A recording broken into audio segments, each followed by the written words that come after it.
We've covered a lot of Star Wars changes on this channel. Let's cover some Disney Plus 4K specific changes right here, right now. Let's go! Hey look, it's Greedo! Buff Greedo! Buff Greedo! Abs, pecs, crunches. Lotion the pecs. Lotion the pecs. Only Kenner can put realistic Star Wars movie action right in your Hands. Here's a little recent history lesson. These Disney Plus and 4K release changes actually began in 2010, 2 years before Disney bought the franchise in 2012. George Lucas intended to restore the films for a 3D release. The project was obviously put on hold when Disney bought the franchise, but these changes remained. So from 2010, when these changes started to be made, to 2019, when the Disney Plus version was released, these changes sat dormant, waiting for 9 years. 9 years just sitting there waiting for us to see them. 9 years. The George Lucas long troll. A New Hope changes. When C-3PO and R2-D2 separate in the desert, the clouds in the final long shot over C-3PO have been changed. Here are two shots. The Disney Plus 4K release on top, and the bottom one is from the 2011 Blu-ray. This change has happened multiple times with multiple releases. As you can see, the Disney Plus version in the top left, the 2011 Blu-ray in the bottom left, and the 4K 77 version in the top right. If you're not familiar with Project 4K 77, it's a scan of an original 1977 film print of Star Wars. So it's literally the most authentic theatrical version of A New Hope. Onward! When Luke is gazing out at the twin suns, the new Disney Plus version has been tinted heavily pink compared to the 2004 DVD release and the 2011 Blu-ray release. It's actually closer in tone to the original theatrical cut, as can be seen in the 4K 77 version. In fact, a lot of the colors in the Disney Plus version resemble the original cut, rather than the heavily blue tinted and heavy contrast of the Blu-ray version.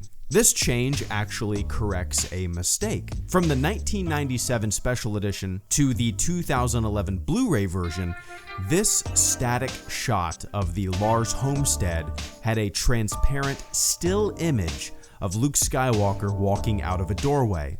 A ghostly Luke Skywalker has been there since 1997. It was not there in the original theatrical cut, as you can see from 4K 77, or in the original VHS tape that I have, as you can see here. Ghost Luke first appeared in 1997 until 2011, and he was erased for the Disney Plus 4K version. This change is a fast one. Every single version of Star Wars until the Disney Plus version had this little fly pop right in front of the camera lens while Uncle Owen is looking for Luke. Here's a close-up. It's very, very easy to miss. See it? That fly was digitally removed for the Disney Plus version.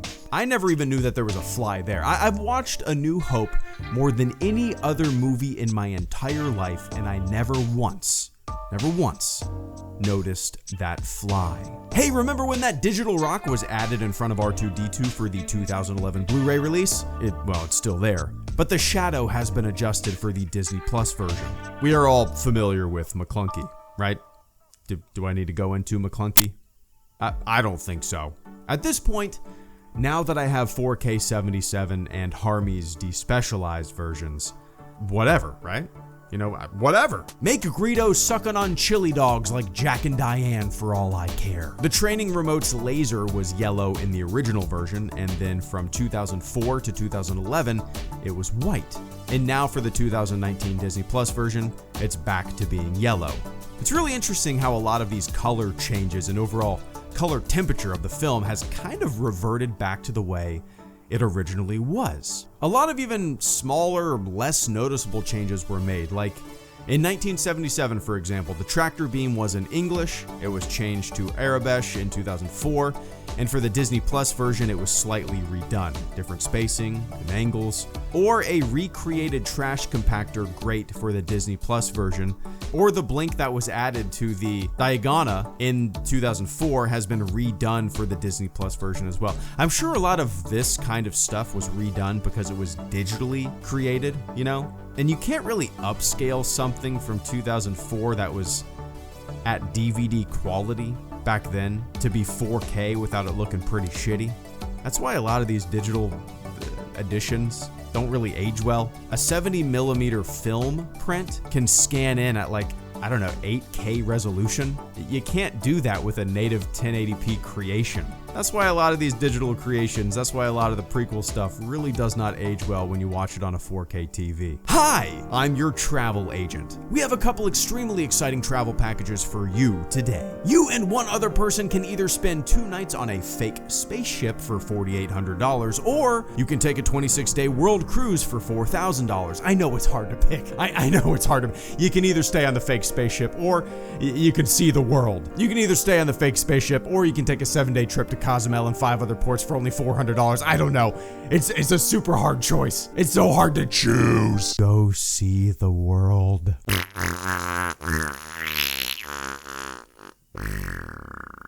that really all you're gonna say about McClunky? I've beat that scene to death. I've talked about that scene so many times. Who cares, loser? Fucking talk about it. All right, quick history lesson here. In the beginning, Han shot Greedo. Greedo never fired. Boom, dead. It was like that for 20 years, 1977 and 1997. Easy peasy, Greedo dead. In 1997, for the special edition, a side wide shot of Han and Greedo appears for a split second, and Greedo now shoots missing Han at point blank range. In 2011, it was slightly changed again, and in 2019, for the Disney Plus version, it was once again, I think it was also changed in 2004. It's all blending together. But in 2019, for the Disney Plus version, it was once again changed by having Greedo say McClunky right before he's blasted. McClunky. From the very beginning, I've always hated how much this scene was tampered with. There's a very Wild West gunslinger vibe to the original version. Han sneaking his blaster under the table, and boom, it's done. He does the deed. Yeehaw, he's a space cowboy. I've always loved it. In every version since the original version, sucks. It just doesn't make sense to me, man. I don't know. It's completely unnecessary. But like I said, the Disney Plus version that released in 2019 was actually created sometime between 2010 and 2012. So McClunky had been around, we just never saw it. That long troll that I talked about. And also, like I said, now that the original version is in 4K, thanks to the movie preserving heroes over at Project 4K77, I don't really give a shit anymore. I mean, yeah, all these changes to the Han and Greedo scene are dumb and pointless, and I'll never understand it. But it's been preserved now. It's been preserved by fans, which is beautiful. I almost like that better than getting an official release of the unaltered trilogy at this point. A small group of fans stepped up and made it happen. So I prefer the look of the Disney Plus version to the 2011 Blu-ray version. When comparing colors, when comparing contrast, I think it's a little more true to what the movie originally looked like. But, you know, the versions that I will always love and cherish and prefer are the original unaltered versions. And it's not that I care that the other versions exist, and I don't care that they exist, especially now that we have these fan restorations. I've always just wanted an official release, you know? I mean, my Blade Runner Blu-ray box set has 5 different versions of that film. You got your director's cut, you got your theatrical cut, you got your vinyl cut, whatever. There's like 5 different versions on the disc. Why can't we have something like that with Star Wars? Why can't it just exist side by side? The most recent alteration in 1997, 2004, 2011, 2019, and the 1977 unaltered versions. That's my only question. Why not?